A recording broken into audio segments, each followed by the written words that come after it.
আসসালামু আলাইকুম সুধী দর্শক। আজ খলসে মাছ একদম শুকনো ফ্রাই করব। সাথে বেগুন ভাজা আছে, পেঁয়াজ কলিও ভেজেছি, একটা পেঁয়াজও রাউন্ড শেপ করে ভেজে নিয়েছি। গরম ভাত দিয়ে খেতে অসম্ভব মজা হয়, ভালো লাগে, দেখতেই পাচ্ছেন। এখানে একদম মচমচে করে ঝাল ঝাল করে খলসে মাছগুলো ভেজেছি। আপনারা চাইলে ঝালের পরিমাণটা আরেকটু কমিয়ে দিতে পারেন। এমনভাবে মচমচ করে ভেজেছি, ভিতরের যে কাঁটাগুলো, সে কাঁটাগুলো একদম মচমচে হয়ে গিয়েছে। পুরো মাছটাই একদম খাওয়া যাবে। যারা কাটার জন্য মাছ খেতে ভয় পান, এইভাবে মচমচে করে কড়া করে ভেজে নিলে দেখবেন ওরকম কাটা লাগে না, ভালোই লাগে খেতে। তা আমি তো আমার মতো করেই ভেজেছি। এভাবে আমি এই মাছটা এইভাবেই খাই, শুকনো ফ্রাই করেই খাই। তো সেটাই আজকে আমি আপনাদের সাথে শেয়ার করব। কথা না বাড়িয়ে চলুন মূল ভিডিওতে চলে যাই।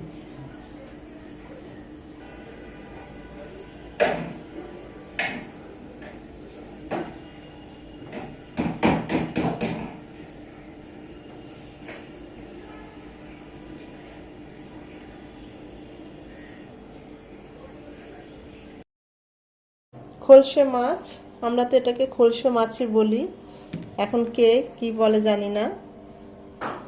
আর একটু বড় বড় হয়। আমার আব্বু যখন আমরা ছোট ছিলাম আরো বড় বড় আনতো, এই টাইপের আর কি, আর একটু আরেক সাইজ বড়। কাটা কাটা বেশি, তাই খুব কমই খাওয়া হয়, কিন্তু এই সিজনে খুবই পাওয়া যায়। ভাবলাম এই শীতের মধ্যে একদম মচমচে করে ভেজে নেই। ভালোভাবে কেটে ধুয়ে পরিষ্কার করে নিয়েছি, পানিটা ছড়িয়ে নিয়েছি। এখন এগুলো আজকে মচমচে করে শুধু শুকনো ফ্রাই করব।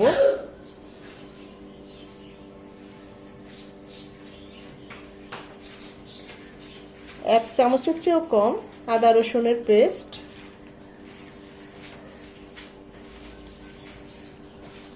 এক চামচের চেয়েও কম শুকনো মরিচ গুঁড়ো, ঝালটা যে যেমন পছন্দ করেন ওই অনুযায়ী দিবেন। হাফ চামচ হলুদ গুঁড়ো, হাফ চামচ ভাজা জিরে গুঁড়ো, স্বাদ মতো লবণ,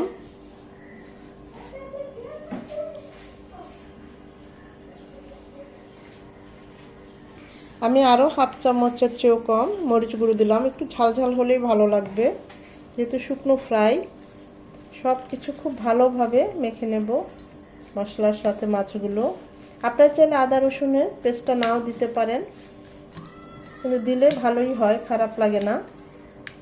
আমি দেই না খুব একটা, কিন্তু আজকে একটু দিলাম, অনেকগুলো মাছ আর একদম শুকনো ফ্রাই যেহেতু, তাই একটু আদা রসুনের পেস্টটা দিলাম। এটা রেস্টে রাখার কোনো দরকার নেই, এমনিতেই আমরা চুলায় নিয়ে যাব, ভেজে ফেলবো।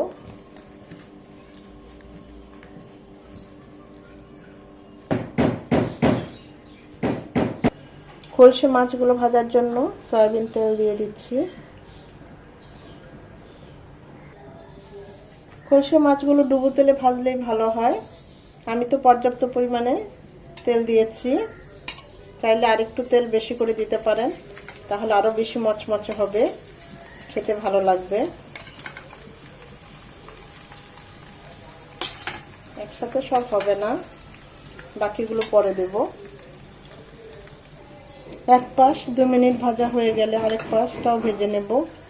মোট কথা উল্টিয়ে পাল্টিয়ে একদম মচমচে করে ভেজে নেব, যেন মাছের ভিতরের যে হাড় সব কিছু একদম মচমচ হয়ে যায়। একদম লাল লাল করে মচমচ করে ভেজে নেব সবগুলো মাছ।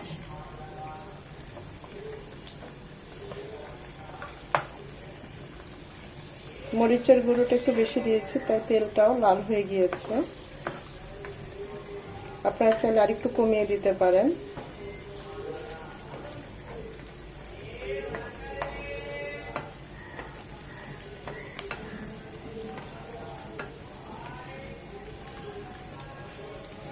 ওই পাশটাও 2 থেকে 3 মিনিট ভেজে নেব।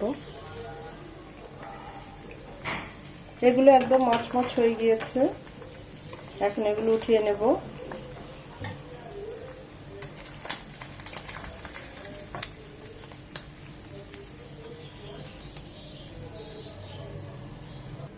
এই তেলেই বাকি মাছগুলো ভেজে নেব।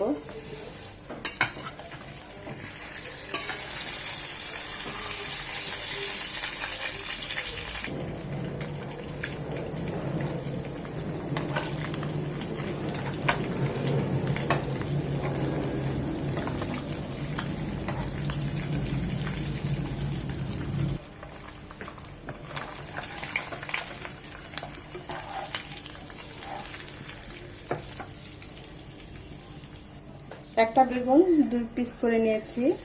এখানে হলুদ, লবণ আর একটু ভাজা জিরে দিয়েছি, আর কিছুই দিই নাই, মরিচ গুঁড়ো দিই নাই। এই তেলে বেগুনটাও ভেজে নেব।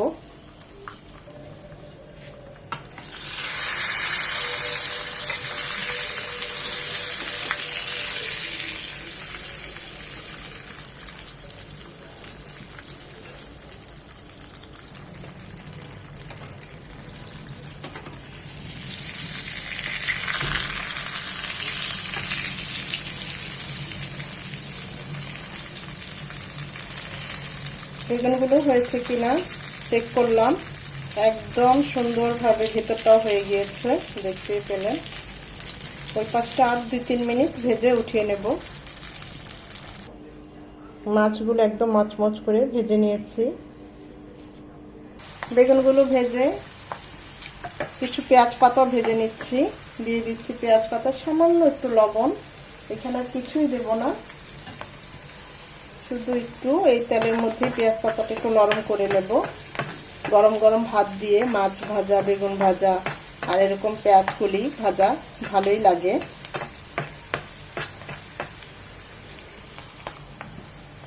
এই তেলেই বেগুন ভেজেছি, মাছ ভেজেছি, এখানে মশলা আছে, ঝাল সবকিছুই আছে, ফ্লেভার আছে।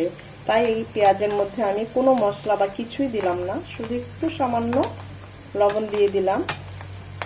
আমাদের পেঁয়াজ কলিগুলো ভাজা হয়ে গিয়েছে, আমরা এখন উঠিয়ে নেব। ওভারকুক করব না। খলসে মাছ মচমচ করে ভাজা হয়ে গিয়েছে, গরম গরম ভাত দিয়ে তো একদম জমে যাবে। আমি যে পেঁয়াজ কলিটাও ভেজেছি সেটাও দিয়ে দিচ্ছি উপরে।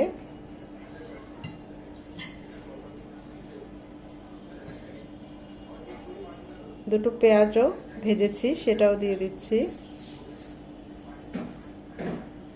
খুবই ভালো লাগবে। আর সাথে দুটো শুকনো মরিচ এরকম মচমচে করে ভাজা, আর এরকম বেগুন লাল লাল করে বেগুন ভাজা মচমচে করে, একদম দুপুরের খাবার জমে যাবে। আশা করি আজকের এই ভিডিওটা আপনাদের ভালো লেগেছে। যদি ভালো লেগে থাকে লাইক, কমেন্ট, শেয়ার করে দিবেন। গরম গরম ভাত দিয়ে খলসে মাছ, আলু ভর্তা, বেগুন ভাজা এগুলো খাবো।